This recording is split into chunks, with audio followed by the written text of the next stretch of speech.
ストレンジハンターのタカです。こんにちは。ウスレンジハンターのくまりんです。今日は私、神社の話が聞きたいな。じゃあ今日は神社の名称について、それと神社の社格。社格っていうのは神社の格式のこと。そういったことを皆さんに説明していきますね。よろしくお願いします。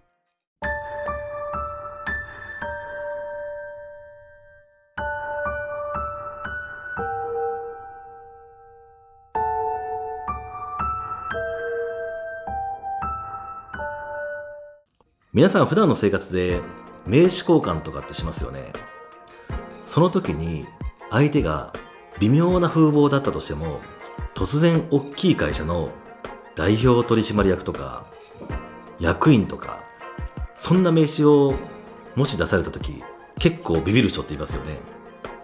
この人偉いんだみたいな、そんな感じになるじゃないですか。それって相手が自分の立場を明確にして初めてわかることじゃないですか。実はこれって神社にも当てはまるんですが、それを知っておくと、この先神社に行くときに神社の見方が変わると思いますので、今回はそういった内容の話をしたいと思いますので、楽しいと思ったらチャンネル登録お願いしますね。結構難しくて頭がパンクしてしまうかもしれないので、パンクしてからではチャンネル登録はできませんので、先にチャンネル登録をお願いします。グッドボタンも押してね。それではストレンジストーリーやっていきましょう。神社によくある一宮とか大社とか神宮とか、いろいろ種類があってよくわからない。何が違うの？なるほど。確かに神社にはね、神社って呼ばれるところもあったりとか、神宮ってついてたりとか、あとはね、何々大社ってついてるところもありますよね。じゃあまずはそこから話をしていきましょうか。お願いします。まず神社の名称については、神宮、宮、大社、神社、大明神、大きく分けるとこの5つに分かれるんですね。へえ、そうなんだ。では順番に説明していきますね。まず神宮。この神宮というのは単に伊勢神宮を指すんですよ。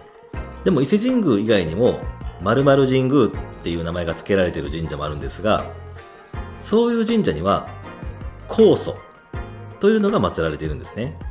高祖って聞いたことないですよね。ダイエットで有名なやつね。ファスティングをするときに一緒に取り入れることが有効とされる、そういった成分なんですが、その酵素とは違って、違うんかい。皇室の皇と祖先の祖って書くんですね。でこの酵素っていうのは天照大神や神武天皇など皇室の元になった神様のことを言うんです。その皇室の元になった神様のことを祀っているところが神宮っていうんですね。へえ。他にも酵素が祀られているのは霧島神宮や鹿児島神宮、そういったところもありますね。天皇をお祀りしている平安神宮や明治神宮などもあります。このほか磯の神神宮や香取神宮など特定の神社に限られています。これが神宮です。皇室の元になった神様を祀っているところが神宮ですね。では次に宮。宮っていうのは宮とも読みますね。宮は天皇や皇族をお祭りしている神社や由緒により古くから呼称として用いられている神社のことです。神宮と同じく皇族と関係の深い神社になっています。歴史上の重要な人物を祀った神社にも伝統的に宮という漢字が付けられていますね。例えば東照宮、これは歴史上で有名な徳川家康。他には天満宮、これは菅原道真。他にも鎌倉宮、これは森長親王。有名な人ですか？ちょっと聞いたことないですね。聞いたことないんかい。あと分かりやすいところで言うと飯野屋宮というのがあって、これは宗長親王という人を祀っているんですね。有名ですね。知らないです。ちなみにさっきの森長親王と宗長親王というのは後醍醐天皇の三男と四男、この人たちを祀っているんですね。とにかく歴史上の重要な人物を祀った神社ということです。これが宮です。はい。次に大社。この大社というのはもともと出雲大社を示す社号のことなんですね。この大社は大国主の御事を祀っていて、天孫に国譲りを行い多大な功績を挙げた。それが大国主なんですね。天孫に国を譲った。よくわからないですね。この辺りはちょっと飛ばしましょう。現在大社は広く数形を集める神社でも使われています。出雲大社については他の動画でも詳しく話していますので、ぜひ皆さんチェックしてみてくださいね。概要欄にリンク貼っておきます。では次に神社。これは皆さん簡単ですよ。助かる。神社というのは一般的な神社の呼称です。なので基本的に全部神社なんですよ。なので神様を祀っていたら神社、そういう風に捉えていただいて結構です。覚えやすいね。では最後、大明神。この大明神というのは神仏集合の影響によって権現といった称号をつけて社号に類するものとして一般的に用いられ信仰されている社のことを言います。頭パンクしました。難しい言葉がいっぱい出てきましたね。よくわかりません。要するに日本の神仏集合、この神仏集合っていうのは神様と仏を一緒くたにしてもいいんじゃないかっていう時代があったんですね。そうなんだ。その時代につけられた仏教的な神の称号の一つなんです。なので神社とお寺が一つに合わさってその時につけられた称号の一つだと思っていただければいいです。わかりやすくなった。この5つが神社の名称になります。なので皆さんが神社に行くときはそこが神宮なのか宮なのか大社なのか神社なのか、それとも大明神なのか、その内容を軽く知っておくだけで、この神社はこういう系統の神社なんだなとか、偉い人が祀られてるんだなとか、天皇家につながりが深いんだなとか、そういったことがわかるということですね。大丈夫ですか？大丈夫です。これで私も神社大社マスター。ありがとうございました。また次回。これまでは名称を説明したんだけど、次は社格の話ですね。まだ社格ってなんだか難しそう。確かに社格にはいろんな名前の社格がついていて、難しい名前もついていますが、内容はそんなに難しくないと思うので、簡単に説明をしていきたいと思います。よろしくお願いします。まず社格というのは確かに存在をしているんだけど、大前提として社格制度っていうのは昭和21年に GHQ の命令によって廃止をされているんですね。そうなんですか。今は社格制度というのは実際にはないとされてるんだけど、歴史の深い日本には昔の名残として今もこの社格というのが残っているんですね。へえ。要は GHQ の命令によって廃止されたにもかかわらず今も日本に根強く残っているということです。 GHQ って知ってますよね？生まれて初めて聞きました。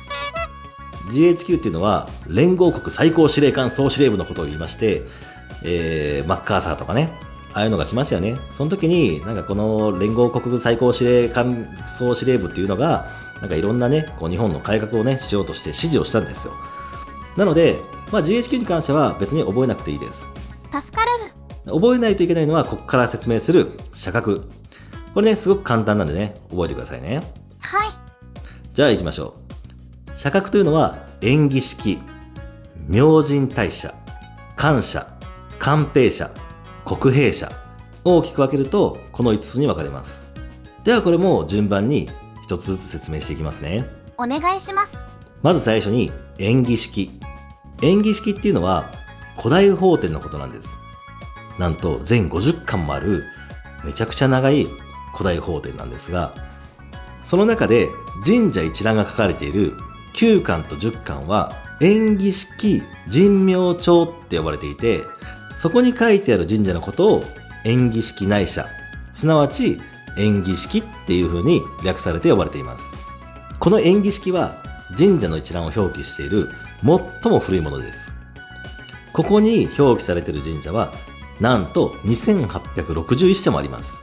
歴史がとてもあって朝廷からも認められていた神社だからこそ記載されています。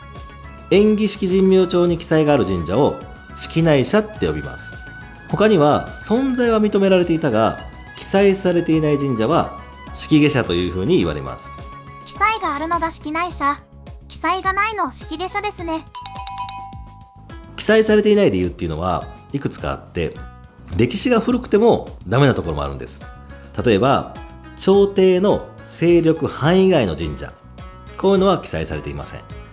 他には独自の勢力を持った神社、例えば熊野那智大社、こういった神社は他の神社と違って一つの神社でとてつもない勢力を持っていた、そういった神社は記載がされていません。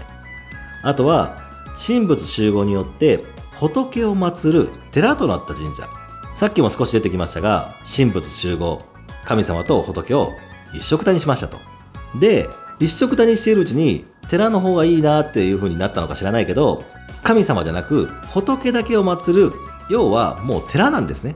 こうなってしまった神社は記載がありません。途中でお寺になる神社もあるんですね。寺の方が儲かったんですかね。わかりませんが、あとは僧侶が管理した神社、これは京都の石清水八幡宮。僧侶が管理したというのはお寺のお坊さんが神社を管理してたということです。こういった神社も記載がありません。最後に正式な社殿がなかった神社、これも記載がありません。なのでこういった記載がない神社のことを式下社と言います。はい。では縁起式に続いて2つ目、明神大社。明神というのは神々の中で特に古来より霊言が著しいとされる神に対する称号です。霊言？霊言、また難しい言葉が出てきましたね。霊言というのは要するに簡単に言うとスピスピのことですね。要はスピリチュアルがすげえってことです。わかりやすくなった。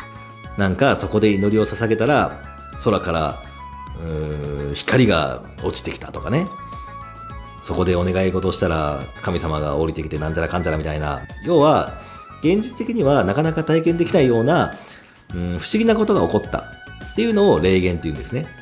覚えました。明神っていうのはすげえ不思議なことが起こるスピリチュアル満載な時に使われる称号のことです。明神は縁起式神明帳の3巻に記載されています。50巻中の3巻です。ぜひ皆さんね、引き出しにある縁起式神明帳見てくださいね。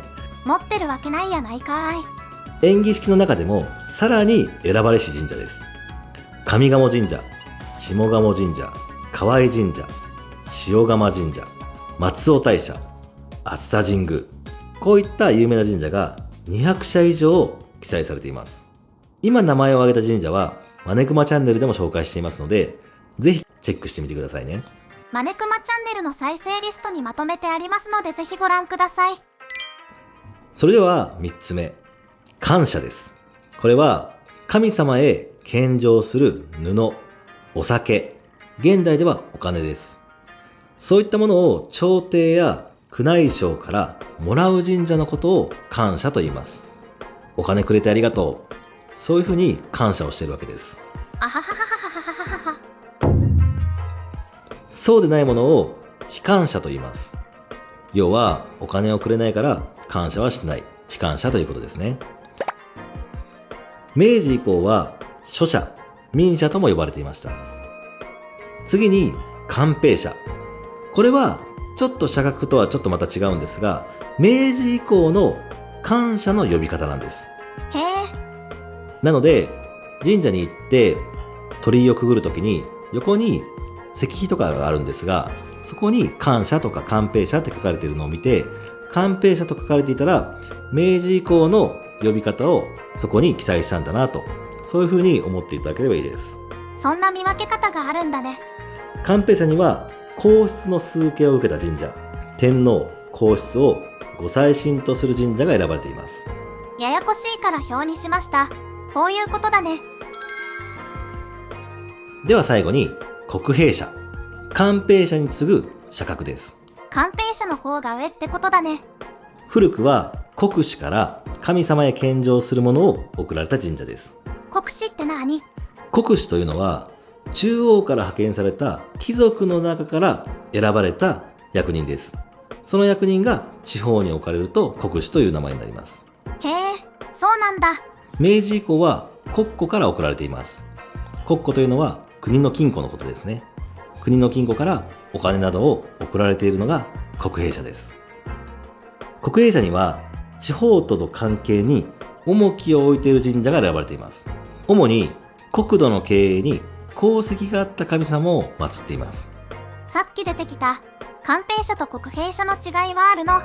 違いは何かというと、お金の出所が天皇家直轄の宮内省か、それとも財務省管轄の国庫かの違いです。そうなんだ。天皇家直轄の宮内省からお金をもらっているのが官兵者。